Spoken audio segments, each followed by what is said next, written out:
what is really happening in South Africa, and why are hundreds of Ghanaians suddenly rushing to leave the country. In scenes that are raising eyebrows across Africa, hundreds of Ghanaian nationals were seen queuing at Johannesburg's or Tambo International Airport early Wednesday morning, preparing to board one of the first flights back home.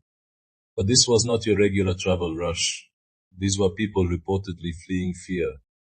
Among the nearly 300 passengers on the first flight were women and children, part of what authorities described as a voluntary repatriation process for Ghanaian citizens who say they no longer feel safe in South Africa. And according to reports, this may only be the beginning.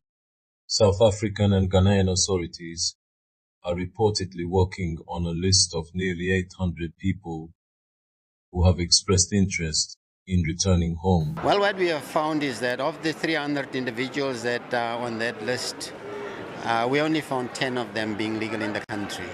The rest of them are all illegal without documents or actually not complying, have been overstayed. But there are some sort of sanctions that needs to be taken, and the Department of Home Affairs will indeed make sure that those are implemented. As tensions continue to rise. So, what exactly changed?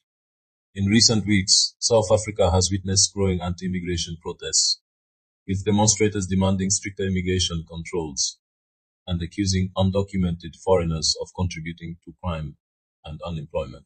The protests have sparked heated debates and, in some areas, disturbing reports of violence targeting migrants from other African countries. Now, a revelation from South African immigration officials is adding another layer to the controversy. Speaking to local broadcaster Inke, an immigration official reportedly stated that out of the 300 people scheduled on the first flight, only 10 were legally documented, suggesting that many may have violated immigration laws. That statement alone has triggered mixed reactions online.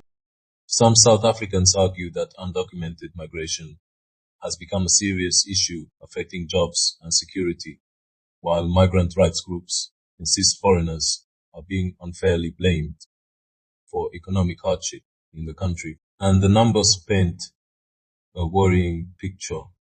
South Africa's unemployment rate remains above 30%, with many citizens struggling economically, a situation some believe is fueling growing anger toward migrants. But for many Ghanaians preparing to leave, the issue seems much more personal. One Ghanaian man who declined to reveal his identity spoke emotionally before departure, saying he was simply tired of constant harassment. He said, "I'm happy that I'm going to my country. It's not easy to be in someone else's country and be disturbed all the time." Meanwhile, Ghana's High Commissioner to South Africa, Benjamin Kwashi, says the departures are part of broader efforts to calm tensions while maintaining strong diplomatic relations between both countries. He emphasized that undocumented migrants should return home, while institutions on both sides are allowed to function properly. Ghana says support for citizens wishing to return home will continue, with numbers still climbing. We are expected to repatriate between 800 to 1,000, but the numbers keep increasing.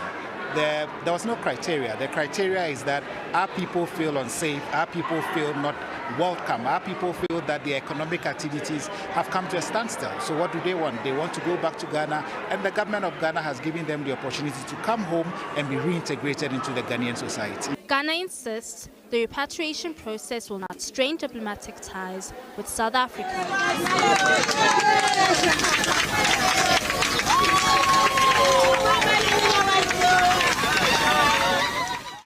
Dismissing rumors of any diplomatic fallout between Ghana and South Africa. But here's the bigger question. Is this the beginning of a larger migrant exit from South Africa? Or is this simply a temporary response to growing tensions? And more importantly, what does this mean for Africans living and working across the continent? Tell us what you think in the comments below.